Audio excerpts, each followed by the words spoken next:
Halo, selamat datang kembali di pembahasan mendalam kita.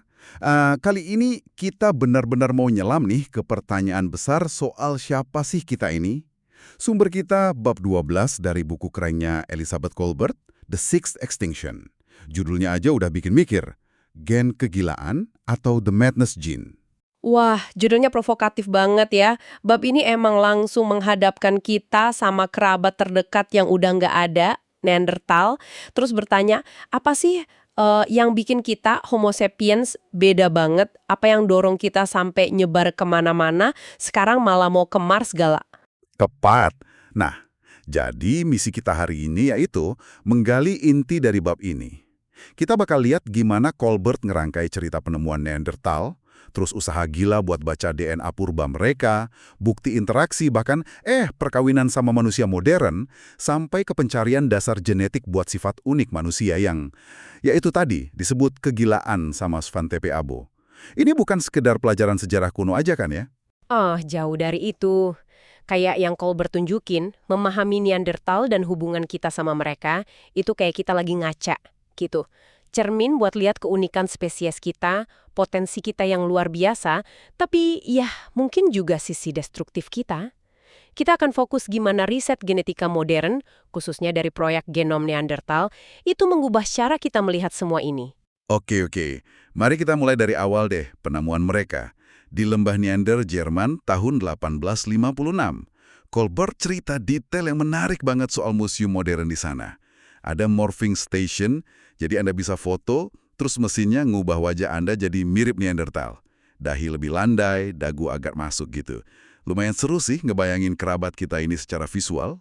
Iya, ngebantu banget buat visualisasi ya. Tapi penting diingat nih, berdasarkan temuan arkeologi yang dirangkum Colbert, mereka tuh jauh banget dari stereotip manusia gua yang bodoh. Tubuh mereka kan kekar, adaptasi bagus banget sama iklim dingin Eropa dan Asia Barat selama ratusan ribu tahun. Otak mereka rata-rata malah sedikit lebih besar dari kita loh. Oh ya? Lebih besar? Iya, rata-ratanya. Dan mereka juga pembuat alat yang terampil. Contohnya teknologi batu musterian itu khas Neanderthal, lebih maju dari perkakas zaman sebelumnya. Kemungkinan besar mereka juga bikin pakaian dan tempat berlindung. Tapi kemudian, sekitar 30.000 tahun yang lalu, mereka hilang. Lenyap gitu aja. Kenapa ya? Buku ini kan nyebut beberapa teori. Ada perubahan iklim ekstrim, zaman es terakhir itu, atau mungkin dampak letusan gunung super dahsyat di Italia yang bikin musim dingin vulkanik. Ada juga spekulasi soal penyakit, atau ya kalah saing aja soal sumber daya. Semua itu mungkin ada perannya ya. Tapi Colbert lebih menyoroti bukti yang makin kuat dan kayaknya susah diabaikan. Kedatangan kita, manusia modern. Kita kan mulai masuk Eropa sekitar 40.000 tahun lalu. Dan polanya tuh gimana ya, konsisten di banyak tempat. Di mana Homo sapiens muncul, nggak lama kemudian Neanderthal menghilang.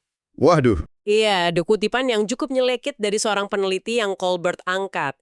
Nasib buruk mereka adalah kita. Pola yang mirip banget sama yang kita lihat pada kepunahan hewan-hewan besar, megafauna itu, di benua lain pas manusia datang. Ini agak mengganggu sih sebenarnya kalau dipikirin. bener-bener mengganggu sih, dan ini ngebawa kita ke upaya buat ngungkap misteri ini di level paling dasar, DNA. Svante Pääbo dan timnya di Max Planck Institute di Leipzig, Jerman itu punya ambisi yang, bisa dibilang gila, memetakan seluruh genom Neanderthal dari tulang belulang yang umurnya puluhan ribu tahun. Bisa Anda bayangin nggak susahnya? Susah banget. Colbert ngelukisin tantangannya pakai analogi dari Pääbo yang kuat banget. Coba bayangin, nyusun ulang buku telepon Manhattan yang udah disobek jadi jutaan keping, terus dicampur sama tumpukan sampah organik lain, terus dibiarin membusuk selama 40.000 tahun. Kebayang nggak tuh? Luar biasa susahnya ya. Tantangannya emang luar biasa, DNA purba itu kan rapuh banget, udah terfragmentasi, kepotong-potong, kecil, dan yang paling parah terkontaminasi berat sama DNA bakteri dan jamur yang numpang hidup di tulang setelah kematian. Kontaminannya bisa sampai 99% loh. Gila, 99%. Terus gimana cara misahinnya? Nah itu dia, teknologinya luar biasa. Tapi tujuan Paibo itu sangat fundamental. Dia pengen bandingin genom kita sama genom Neanderthal buat nemuin perbedaan kunci. Perubahan genetik spesifik apa sih yang terjadi di leluhur kita yang bikin kita bisa ngelakuin hal-hal yang nggak dilakuin hominin lain? Kayak bangun peradaban kompleks, seni, teknologi canggih, sampai nyebar-nyebrangin lautan luas. Pak Ibu sendiri bilang, saya pengen tahu apa yang berubah. Apa yang memungkinkannya pasti ada dasar genetiknya. Dan dari kerja keras yang nggak kebayang itu, muncul hasil yang benar-benar mengguncang dunia paleoantropologi ya. Tim Pak Abo, bareng David Reich juga, nemuin sesuatu yang nggak disangka-sangka. Urutan DNA Neanderthal itu ternyata lebih mirip sama orang Eropa dan Asia modern dibandingin sama orang Afrika modern.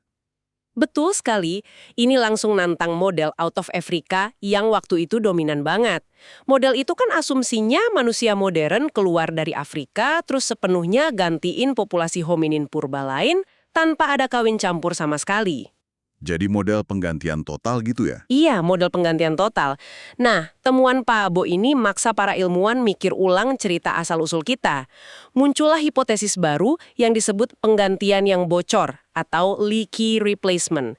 Intinya, sebelum kita menggantikan Neanderthal, sempat ada periode di mana dua kelompok ini ketemu dan ya kawin silang. Kawin silang? Beneran? Beneran.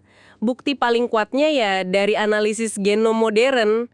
Hampir semua orang di luar Afrika saat ini itu bawa sekitar 1-4% DNA yang asalnya dari Neanderthal. 1-4%.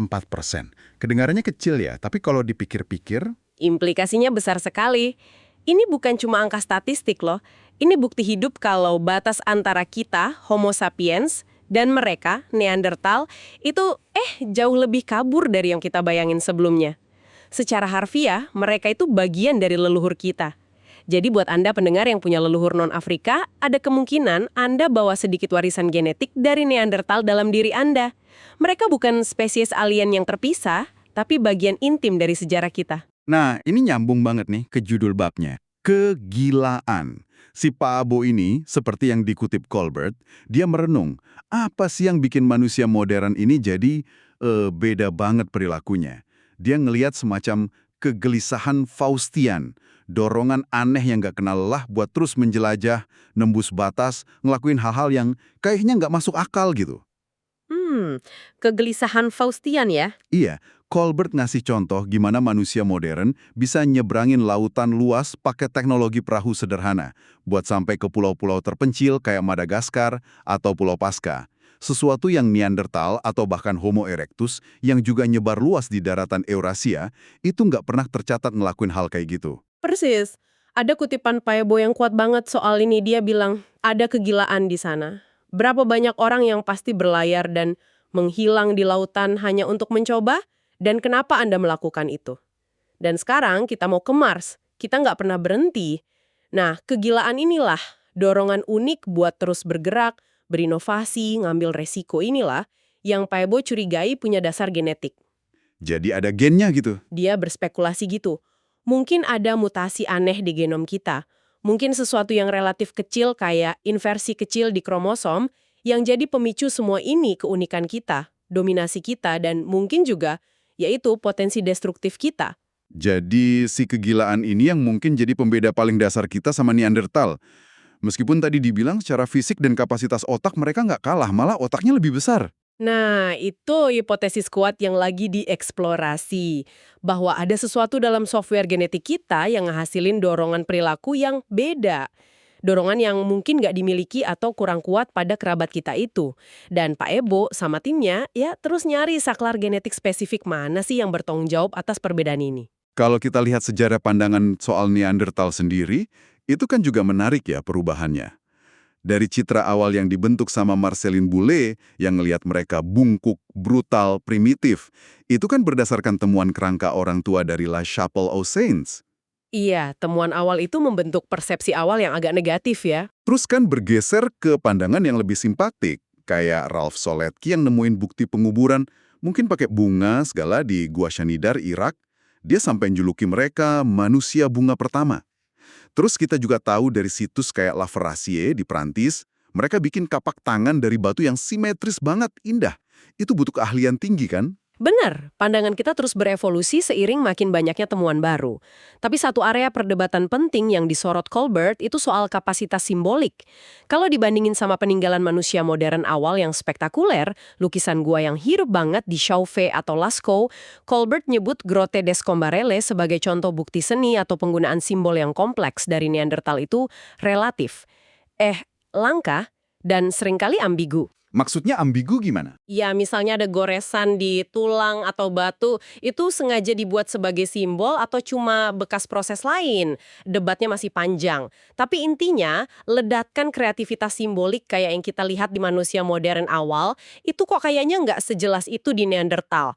Apakah ini mencerminkan perbedaan kognitif yang nyata dalam kemampuan berpikir abstrak dan simbolik? Itu pertanyaan besarnya. Dan Colbert ngaitin kapasitas simbolik ini sama kemampuan kita buat ngubah dunia. Tepat sekali, ada kutipan penting banget di bab ini. Dengan kapasitas untuk merepresentasikan dunia dalam tanda dan simbol, muncul kapasitas untuk mengubahnya, yang ternyata juga merupakan kapasitas untuk menghancurkannya. Ini ide yang dalam banget, kemampuan kita buat berimajinasi, buat komunikasi yang kompleks, bangun cerita bareng, itu mungkin terkait erat sama kegilaan Peabo tadi. Jadi, kemampuan bikin simbol itu bisa jadi pisau bermata dua ya? Bisa jadi. Dan perbedaan genetik kecil yang mungkin mendasari kapasitas ini bisa jadi punya konsekuensi perilaku dan kultural yang masif banget. Yang akhirnya membedakan nasib kita dari nasib Neandertal. Wah, oke. Dan kalau ditarik lebih luas lagi, ini kan bukan cuma soal Neandertal aja ya. Colbert ngingetin kita juga soal penemuan Denisova. Itu kerabat lain lagi yang jejaknya ditemuin dari sepotong kecil tulang jari di Gua Denisova, Siberia. Betul, Denisova ini misterius banget. Mereka juga ternyata berinteraksi dan kawin silang sama leluhur beberapa populasi manusia modern, terutama di Asia dan Oseania, sebelum akhirnya punah juga. Sejarah kita ini kayaknya, gimana ya, kayak sejarah memangkas cabang-cabang lain di pohon keluarga hominin kita sendiri. Sebuah pola yang jujur aja agak mengkhawatirkan ya. Dan ironisnya, seperti yang disinggung Colbert, sekarang malah kita yang jadi ancaran eksistensial buat kerabat terdekat kita yang masih hidup. Simpanse, gorila, orangutan. Seolah-olah kegilaan unik yang mendorong ekspansi dan inovasi kita ini adalah mesin yang sama di balik dampak ekologis kita yang dahsyat. Jadi dorongan maju itu juga yang bikin kita merusak. Ada kaitan kuat di sana. Dan dampak ini udah terasa jauh sebelum revolusi industri loh. Seperti yang kita tahu dari kepunahan massal megafauna, hewan-hewan raksasa itu yang seringkali waktunya pas banget sama kedatangan manusia di wilayah baru. Kita udah jadi kekuatan geologis yang membentuk ulang kehidupan di planet ini. Sejak lama. Oke, jadi mari kita coba rangkum beberapa poin kunci dari pembahasan bab 12, gen kegilaan ini buat Anda.